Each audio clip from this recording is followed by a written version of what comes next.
Alors du coup, moi j'ai commencé mes études à l'école des Gobelins et pendant 4 ans j'ai appris le cinéma d'animation, mais c'était cantonné à des exercices très techniques et quand il y avait des choix artistiques à faire, de réalisation, c'était toujours des exercices de groupe et c'était très précieux pour moi d'apprendre à collaborer et à faire des compromis.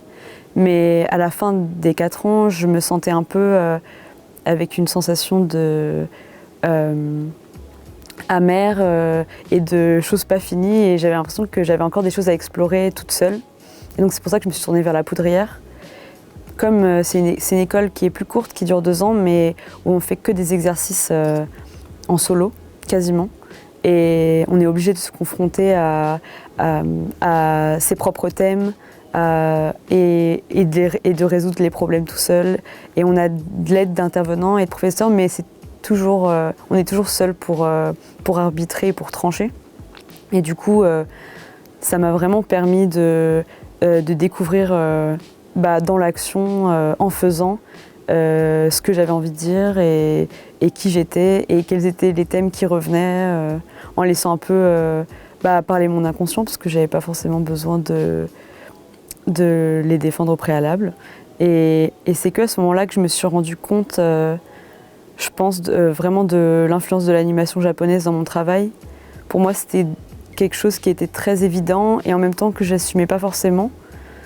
Parce que j'ai l'impression que si on ne faisait pas vraiment du manga, on était... il y avait une opposition entre l'animation française et l'animation japonaise et qu'il fallait un peu choisir son camp.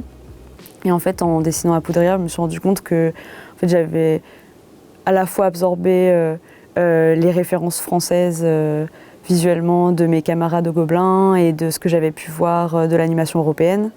Et en même temps que j'avais pas du tout renié ce qui m'avait amené là au départ, et c'est-à-dire les films de Ghibli, de Miyazaki.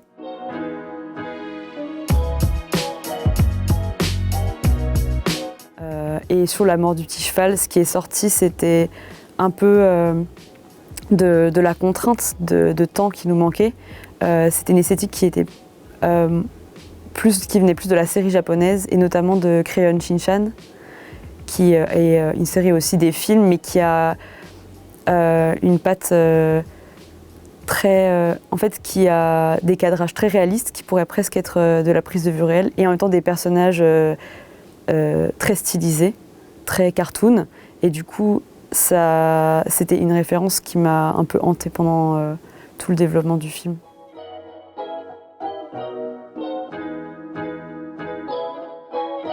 Donc La mort du petit cheval, c'est mon projet de fin d'études de La Poudrière. Et c'est un projet qu'on fait en approximativement 1 année, mais c'est entrecoupé d'autres exercices, ce qui nous permet de faire des petites pauses de temps en temps. Mais ça fait aussi un projet où on doit aller très vite parce qu'on a peu de temps. Et on doit arriver avec une première idée l'été avant la rentrée de la 2e année, parce que c'est une formation en 2 années. Et ensuite, on a l'été un peu pour réfléchir à son idée, la faire maturer. Du coup, c'est un film dont j'ai eu l'idée en regardant le film Journal intime de Nanni Moretti. Et j'avais été très surprise et très inspirée par sa liberté, son ton très humoristique et très lâché, et très généreux aussi. Dans les idées, et dans le montage, dans les musiques. Donc ça m'avait donné envie de faire un film assez net où je m'approprierais un petit peu son ton à lui, mais pour raconter mon vécu à moi de jeune femme qui découvre un peu la vie et avec les maladresses que ça comprend quand on sort de l'adolescence. Et en fait, en confrontant mon projet à La Poudrière, j'ai fini par comprendre qu'en fait il y avait une petite trame qui pouvait se dégager entre ces scénettes humoristiques et finalement il y a une histoire qui a émergé quasiment d'elle-même.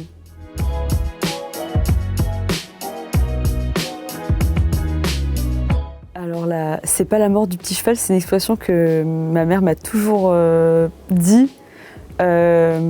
Quand je faisais une histoire sur quelque chose qui n'est pas grave. Et elle me disait toujours « Ah, c'est pas la mort du petit cheval ». Et comme beaucoup d'autres expressions de mon vocabulaire, je me suis rendu compte que personne ne les disait plus, sauf ma famille, quoi. Et donc moi, à la base, le film s'appelait pas comme ça, mais en le faisant lire, les gens me disaient « Ah, mais qu'est-ce que c'est que cette expression c'est drôle, j'ai jamais entendu ». Et en même temps, ils avaient à peu près compris dans le contexte ce que ça voulait dire. Et comme les gens relevaient cette expression et que en même temps, elle semblait résumer à peu près le film, bah, j'en ai fait le titre.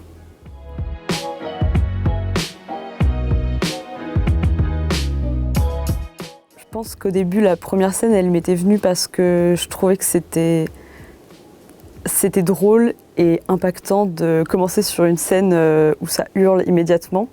J'aime bien le fait qu'on soit complètement projeté dans l'histoire instantanément. Et aussi, ça permet de camper les personnages très vite et leur dynamique. Donc ça, c'était le côté un peu instinctif qui est sorti au début de l'écriture. Et après, en creusant et en développant l'histoire, je me suis rendu compte que ça racontait beaucoup de moi et du contexte dans lequel j'avais grandi, qui est une famille qui s'exprime quasiment uniquement par le conflit. Et ma mère, ça peut être les crimes, mais ça peut être aussi le débat. Et les engueulades, quoi qu'il arrive, sont des vecteurs en fait, de communication. Et bah, du coup, quand moi j'ai voulu communiquer avec mon film, bah, c'est passé par des engueulades, quoi.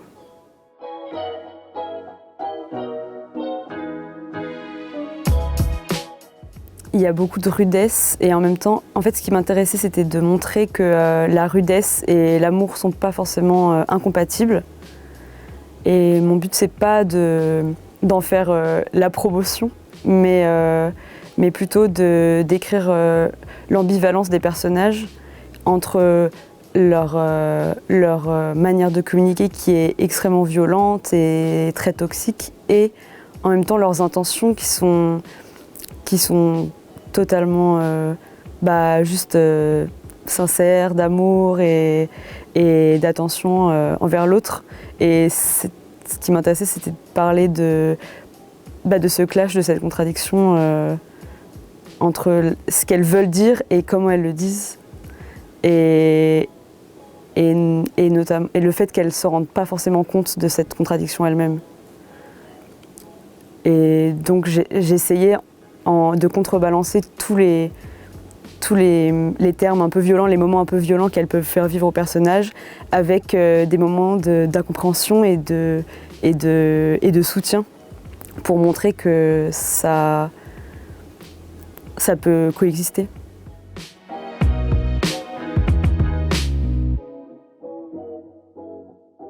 J'ai pas écrit le personnage de la sœur en pensant contrer un stéréotype en particulier, mais un peu comme la première scène, j'avais besoin en très peu de temps d'écrire un personnage dont les contradictions se voient et montrer qu'elle était plus grande que sa sœur et qu'elle était en conflit, et du coup il fallait que j'écrive un personnage dont les contradictions sont visibles à l'image, et donc c'est pour ça que je l'ai fait enceinte et qui fume.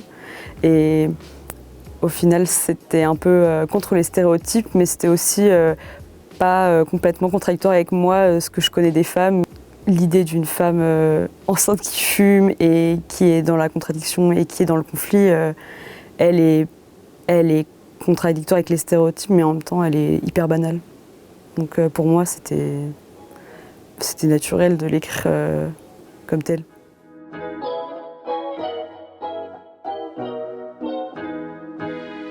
En fait, je pense que quand on vit une agression sexuelle, on a besoin d'être écouté. Et pour obtenir cette écoute, on a besoin de temps, du temps de ses proches. On a besoin que ses proches nous donnent du temps. On a besoin que ses proches soient patients avec nous. Et le fait de faire traverser une agression sexuelle au personnage, ça montrait exactement que c'est tout ce qui manque dans ses rapports à sa mère et sa sœur. C'est du temps, de la patience et une écoute attentive et désintéressée. Et Et du coup, en la faisant traverser cette épreuve, ça me permet après de mettre vraiment en valeur tout ce qu'elle n'arrive pas à trouver quand elle essaye de leur parler, quoi.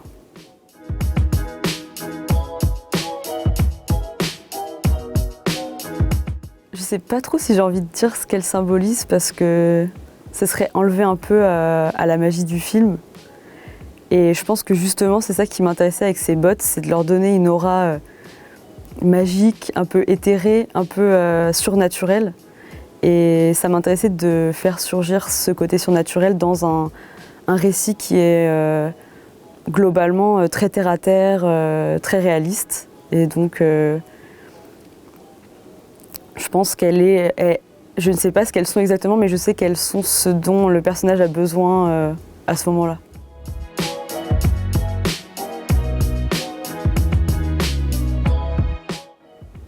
La fin, en fait, c'était pas évident à trouver. Il y avait un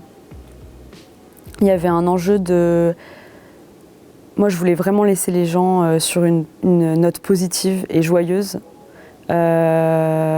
et jubilatoire. Et en même temps, je voulais pas balayer d'un revers de la main tout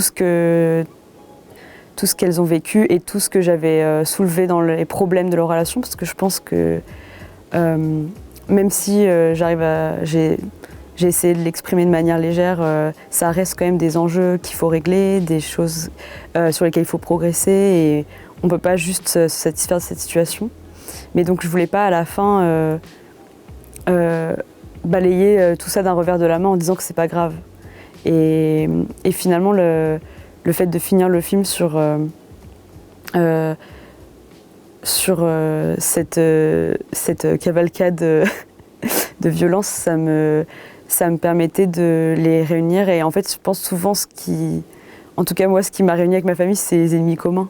Et c'est le fait de presque détourner le problème ailleurs, qui est un vrai problème, mais aussi ça fait qu'on ne s'occupe pas de nos propres problèmes, quoi.